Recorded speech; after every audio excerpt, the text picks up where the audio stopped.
भीष्म पितामह का असली नाम देवव्रत था। वे महाभारत के सबसे महत्वपूर्ण पात्रों में से एक थे। उनका जीवन त्याग, प्रतिज्ञा और धर्म के पालन का अद्भुत उदाहरण है। भीष्म पितामह राजा शांतनु और देवी गंगा के पुत्र थे।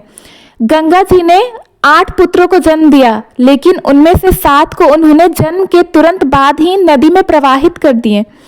राजा शांतनु इस बात से बेहद दुखी थे, लेकिन गंगा ने उनसे वचन लिया था कि वे सवाल नहीं करेंगे।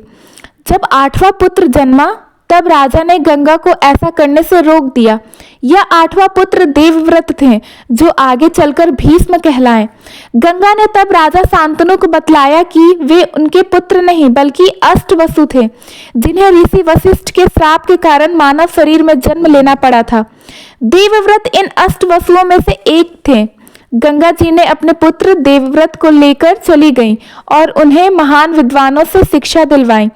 परशुराम और वशिष्ठ जैसे ऋषियों से उन्हें वेद, धर्म, राजनीति, युद्ध कला और शस्त्र विद्या में पारंगत किया।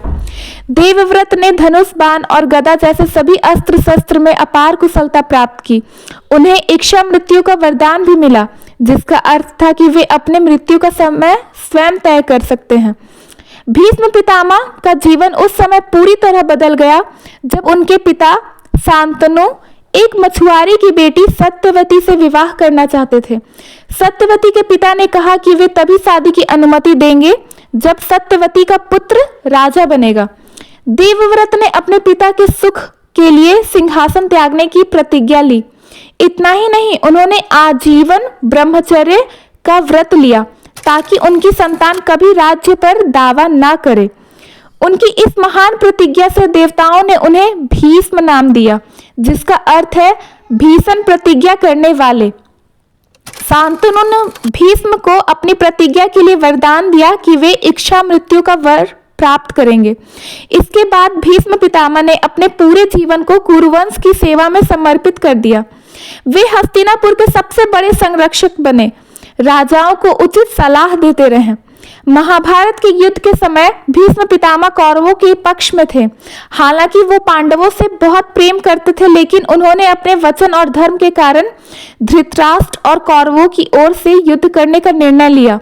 वे कौरवों की सेना के प्रमुख सेनापति बने और उनकी वीरता के सामने पांडव सेना हिलने लगी। भीष्म पितामह ने घोषित किया कि वे केवल उस व्यक्ति के हाथों पराजित होंगे जो स्त्री या स्त्री जैसी होंगी। पांडवों ने इस रहस्य को जानने के बाद शिखंडी, जो पूर्व जन्म में स्त्री थी, उनको बुलाया और उनसे युद्ध करवाया। शिखंडी के सामने देखकर भीष्म पितामह ने अपने हथियार रख दिए, क्योंकि उनके धर्म के अनुसार वे स्त्री पर वार नहीं कर सकते थे। अर्जुन ने इसी मौके का फायदा उठाते हुए बाणों की वर्षा कर उन्हें घायल कर दिया। युद्ध के बाद भीष्म पितामह बाणों की सैया पर लेटे रहे। उन्हें इच्छा मृत्यु का वरदान प्राप्त था, इसलिए उन्होंने अपने मृत्यु को रोककर युद्ध समाप्त होने का इंतजार किया। बाणों से भरा उनका शरीर एक दिव्य चित्र प्रस्तुत करता था। इस स्थिति में उन्होंने सभी को धर्म और नीति का उपदेश दिए। भीष्म पितामह ने अपने अंतिम समय में युधिष्ठिर को राज, धर्म, नीति और जीवन के कर्तव्यों का ज्ञान दिया। उन्होंने भीष्म नीति के नाम से प्रसिद्ध उपदेश दिए, जो महाभारत का एक महत्वपूर्ण भाग है। जब सूर्य उत्तरायण हुआ, तब उन्होंने अपनी इच्छा से प्राण त्यागे। भीष्म पितामह का जीवन त्याग, निष्ठा और धर्म का प्रतीक है।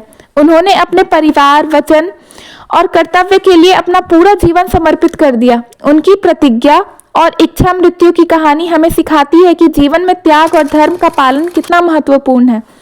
भीष्म पितामह इतिहास के उन अमर पात्रों में से हैं जो युगों युगों तक आदर्श बने रहेंगे। भीष्म पितामह को ऋषि वशिष्ठ ने कोई श्राप नहीं दिया था, बल्कि उनकी कहानी श्राप का संबंध अष्टवसु यानी कि 8 देवता से जुड़ा है, जिसमें से एक वसु प्रमुख थे और वही भीष्म के रूप में जन्मे। अष्टवसु और ऋषि वशिष्ठ का श्राप, जो स्वर्ग के देवता थे, एक दिन अपनी पत्नियों के साथ पृथ्वी पर घूम रहे थे।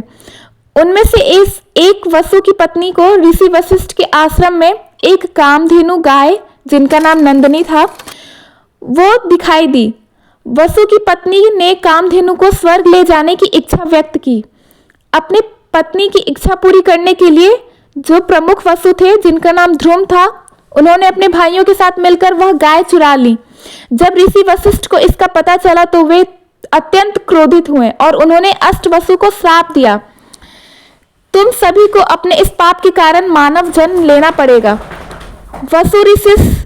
वशिष्ठ से क्षमा मांगने लगे। तब ऋषि वशिष्ठ ने श्राप में थोड़ी राहत दी और कहा कि बाकी वसु तो जल्दी ही मुक्त हो जाएंगे, लेकिन प्रमुख वसु जिनका नाम ध्रुव है, जिन्होंने गाय चुराने का नेतृत्व किया था, उन्हें लंबे समय तक मानव जीवन जीना होगा और महान कष्ट सहने होंगे। भीष्म का जन्म उन्हीं श्राप की वजह से हुआ था, जिन्हें देवव्रत के रूप में जाना जाता है। उनका जीवन कठिनाइयों और त्याग से भरा हुआ था।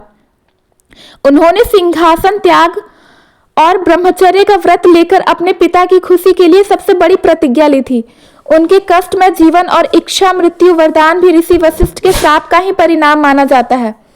इस कहानी का यह निष्कर्ष है कि भीष्म पितामह स्वयं किसी पाप के भागी नहीं थे, बल्कि वो वसु के रूप में अपने पिछले जन्म के कर्मों के कारण उन्हें यह श्राप सहना पड़ा। उनका जीवन मानवता के लिए त्याग, निष्ठा और कर्तव्य का अनुपम उदाहरण बन गया।